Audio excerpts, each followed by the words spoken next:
बात करेंगे promotions to group B post on Indian railways.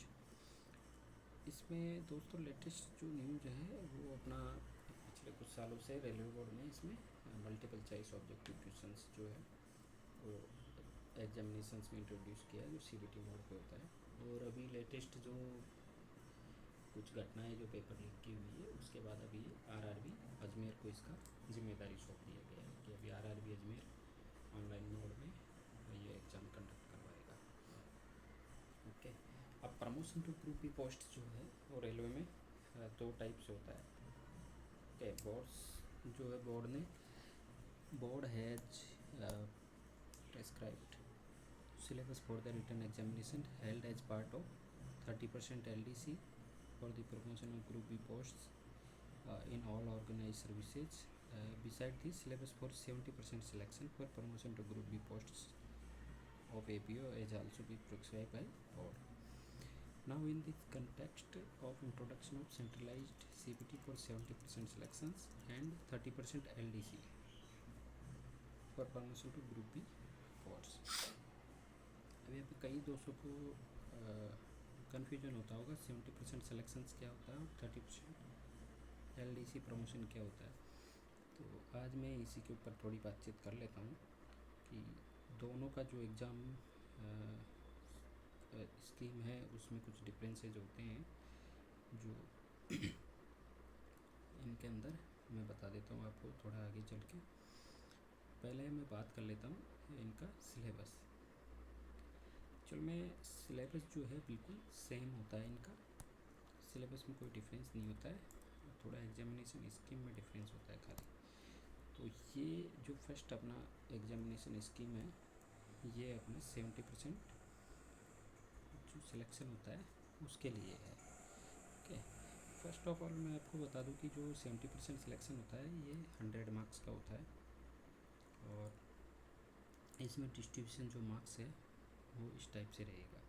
70 marks अपना आएगा प्रोफेशनल सब्जेक्ट जिसमें ऑप्शनल क्वेश्चन रहते हैं, साथ में 10 मार्क्स के ऑफिशियल लैंग्वेज और पॉलिसी रूल्स के, मतलब टोटल 80 क्वेश्चन रहेंगे, उनमें से आपको 70 क्वेश्चन करने हैं ये प्रोफेशनल सब्जेक्ट के लिए। उसके साथ में आपको 30 क्वेश्चंस जो मिलेंगे वो फाइनेंशियल रूल्स के मिलेंगे। ठीक है, इसका क्वालिफिकेशन जो करने के लिए मार्क्स चाहिए होंगे आपको वो 60 मार्क्स चाहिए होंगे। ड्यूरेशन आपका 2 आवर्स रहेगा और इम्पोर्टेंट चीज़ है कि इसमें कोई नेगेटिव मार्किंग नहीं रहेगी।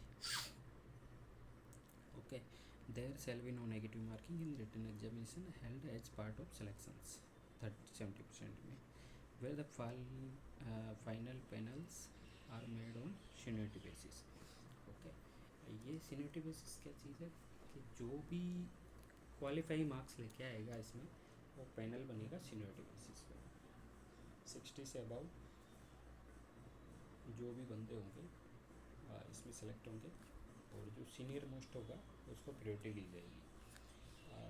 मेरिट बेस का इसमें कोई ऐसा रूल है नहीं, पहले था थोड़ा आउटस्टैंडिंग मार्क्स का और नॉर्मल क्वालिफाइंग मार्क्स का, बट अभी उसको रेलवे बोर्ड ने हटा दिया है।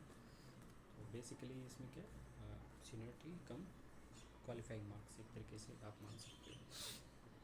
ओके, तो ये 100 मार्क्स जिसमें 70 मार्क्स अपना प्रोफेशनल सब्जेक्ट हो गया और 70 में आप 10 मार्क्स एक्स्ट्रा इसमें ऑफिशियल लैंग्वेज के होते हैं। टोटल 80 मार्क्स का रहता है बट अपने काउंट 70 मार्क्स होते हैं। आप 10 मार्क्स में ऑफिशियल लैंग्वेज से इसमें ऐड कर सकते हैं। क्या एस्टेब्लिशमेंट और फाइनेंशियल रूल्स 30 मार्क्स का हो जाता है। नेक्स्ट अपने चलते हैं अभी सेकंड चीज़ जो है, इसके बाद है क्वालिफाइंग मार्क्स पैनल बन गया सीनियरिटी बेसिस पे। ठीक है, आपको मैं समझा दूँ सीनियरिटी बेसिस पे what does that mean. It means if you consider you are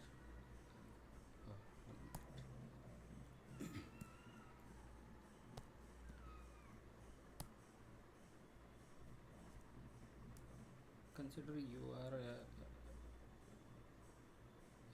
50th rank on seniority. Okay, आपका 50वां नंबर है सीनियरिटी में और आपसे ऊपर 45 सॉरी 49 मेंबर्स है, आपके मार्क्स आए 80, सॉरी आपके मार्क्स आए 80 और आपसे जो सीनियर हैं उनके मार्क्स आए 61 to 79। ओके, जो भी आपसे सीनियर है उनके, और पैनल मेरे को यहाँ पे 5 का बनाना है।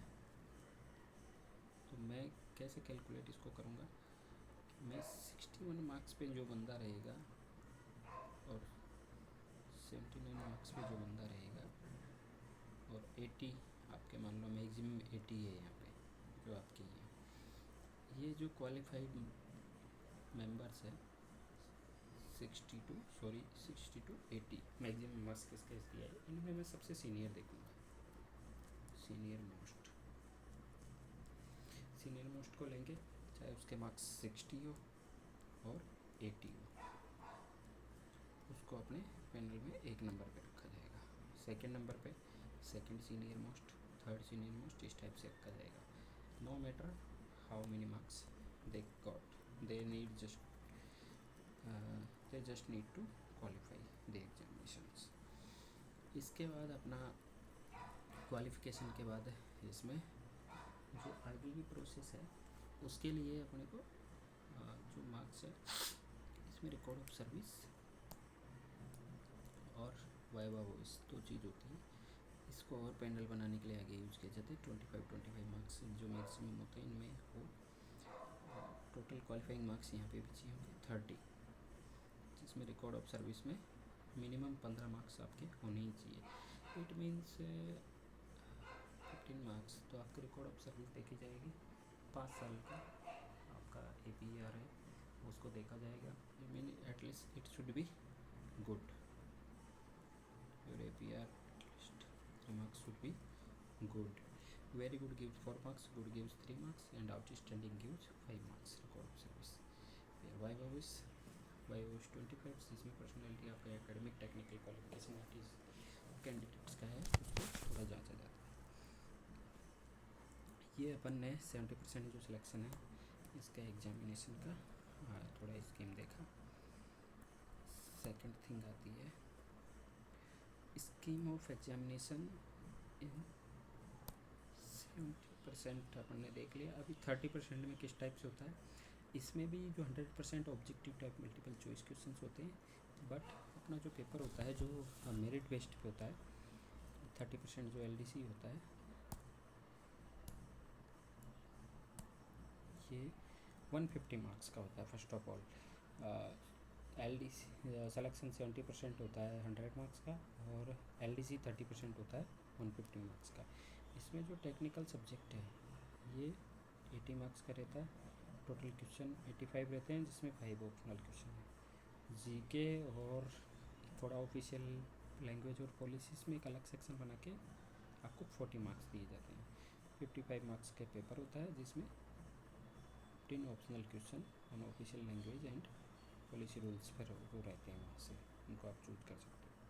ओके, और थर्ड जो सेक्शन आता है ये आता है आपका एस्टेब्लिशमेंट एंड फाइनेंशियल रूल्स। ये सेम एज सिलेक्शन 70% की तरह 30 मार्क्स का है, बट इसमें क्वेश्चन इस टाइप पे 35 हो गया। आपको थोड़ा ऑप्शन दिया गया है कि 5 ऑप्शनल क्वेश्चन हैं, 35 में से आपको 30 क्वेश्चन अटेम्प्ट करना है। 85 में से 80, 55 में से 40, 35 में से 30। ओके, टोटल आपका 150 मार्क्स इस टाइप से काउंट होता है। और इसके जो क्वालिफाइंग मार्क्स रहेंगे ये आपके मिनिमम 90 मार्क्स आपको लाने हैं। ड्यूरेशन 3 आवर्स का रहता है। मोस्ट इम्पोर्टेंट थी इसमें 1/3 जो है नेगेटिव मार्किंग रहेगी। ओके, और मेरिट बेसिस पे रहता है, जिसके ज़्यादा मार्क्स वो पैनल में शामिल।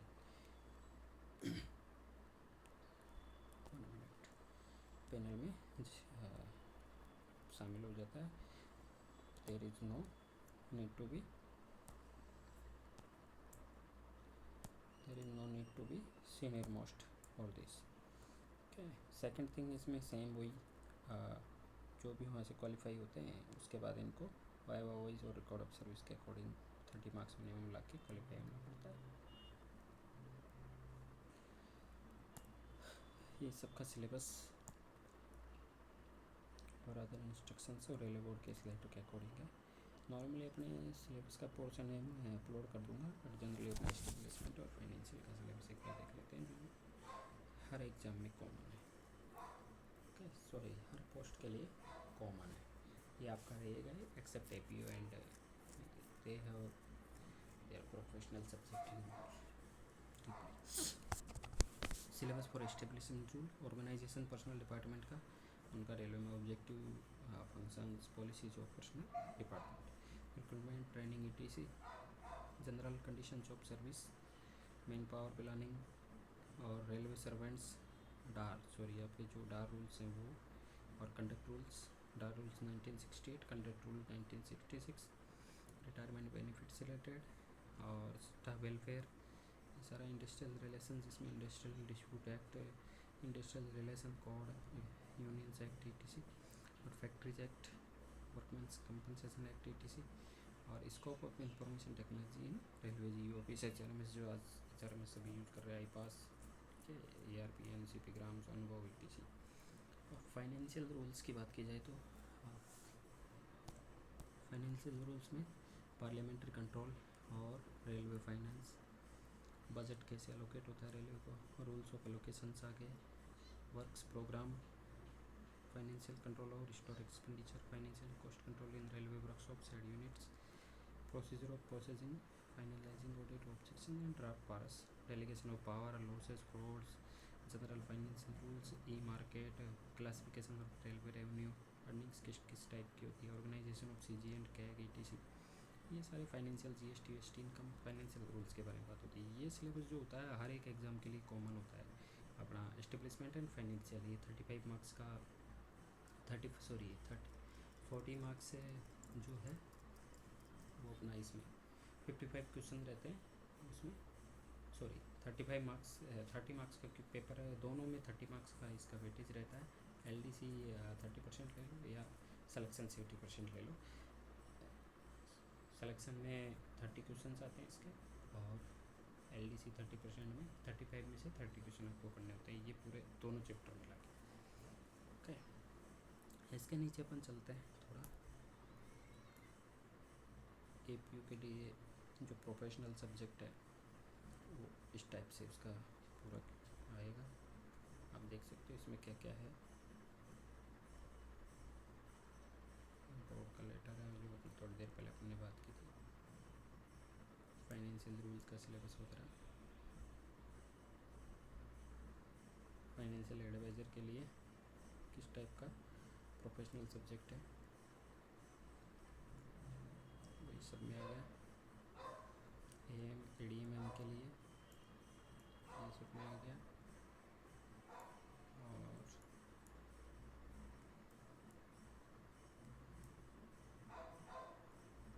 AETC के लिए इस टाइप से पूरा अपना एक देखा जाएगा। तो इसमें फाइनेंशियल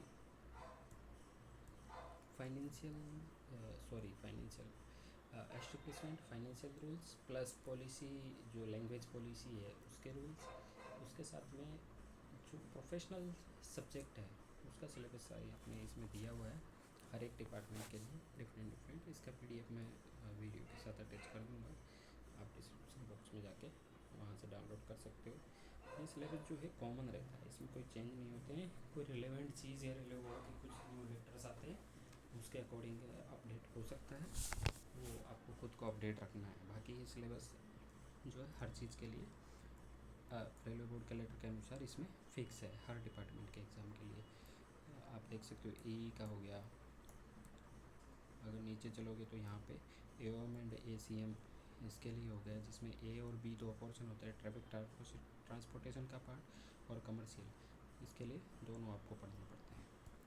तो अपने जनरली मैं जो आपको कराऊंगा वो AOM और ACM के लिए मैं इसमें अपने अलग अलग नेक्स्ट लेवल्स पे वीडियो आएंगे, और साथ में ग्रुप C पोस्ट के लिए SM, goods guard, goods train manager, ETC, इनके लिए नेक्स्ट वीडियो आएंगे जो आप लोग मेरे चैनल पे आके देख सकते हो।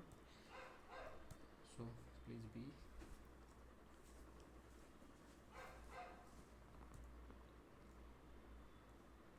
ट्रैफिक ट्रांसपोर्टेशन जनरल हो गया, जिसमें traffic train and power control organisation, freight train का ऑपरेशन कैसे होता है नॉर्मली, ऑपरेटिंग स्टैटिक्स क्या होती है, working of train generally and general G and S R जो नॉर्मली सब लोग रूल्स होते हैं वो सब पता ही है। Accident and safety organisations, accident prevention, planning on the railways. ये अपना ट्रैफिक का पोर्शन है जिसमें ट्रांसपोर्टेशन का पार्ट एक ए में आया, ट्रैफिक ट्रांसपोर्टेशन पार्ट। अब बी में ट्रैफिक जिसमें कमर्शियल पार्ट ट्रैफिक का इस टाइप से आता है, फंक्शन ऑफ कमर्शियल डिपार्टमेंट, ठीक है। ट्रांसपोर्टेशन, ट्रैफिक में ट्रांसपोर्टेशन का पूरा हो गया। फिर अपने फंक्शन ऑफ कमर्शियल डिपार्टमेंट, ये पूरा ऑर्गेनाइजेशन और फंक्शन इसके देखने डिवीजन जोनल और लेवल पे। फिर इसमें goods traffic, booking of goods traffic, working of goods shed, container etcetera, payment और उसके रूल्स, ERD, DTRR, ई पेमेंट, फ्लाइट इंसेंटिव्स, MGR, बहुत सारी चीज़ें हैं जो इसमें देखने की होती है। पैसेंजर ट्रैफिक किस टाइप से काम करता है, टिकट बुकिंग वगैरह, पॉलिसी और गाइडलाइंस, होल्ड स्टेशन, सब चीज़ों पे IRTS, sale centres, RTIS, NTS, ये सारे जो ऑनलाइन सिस्टम अभी चल रहे हैं। पार्सल ट्रैफिक कैसे काम करता है, non fare, other sources of revenue, traffic accounts, station balance sheet, ETC miscellaneous में IRCTC and its functions, FTR trains, booking, commercial statistics, usefulness, postal traffic, traffic survey, land management, policy of IR, claims organisation, claims and claim prevention, claims statistics, ACT, compensation in case of untoward incident and accidents, ये सारी चीज़ें। और IT का use, नीचे अपने civil engineering की बात करते हैं। तो इस टाइप से कुछ national drive plans, logistic policy, जो भी नई पॉलिसी भी रेलवे बना रही है, ये सब जो टाइम टू टाइम अपडेट होती है। ओके, ये सारी चीज़ें इसमें सिलेबस में रहेगी। तो आज के लिए इतनी काफ़ी है। सिलेबस में इसमें अपलोड कर दूँगा, साथ में आप लोग वहाँ से देख सकते हैं इसको डाउनलोड करके। और बने रहिए मेरे साथ आने वाले वीडियोज़ में, जिसमें अपन एस्टेब्लिशमेंट रूल्स से स्टार्ट करेंगे और धीरे धीरे फाइनेंशियल रूल्स और करते हुए एडवांस ट्रांसपोर्टेशन पे जाएंगे एवं के लिए। और साथ में गुड्स ट्रेन मैनेजर और SM के लिए जो होने वाले LDC GDC एग्ज़ाम है उनका भी मैं कवर करता रहूँगा। Thank you.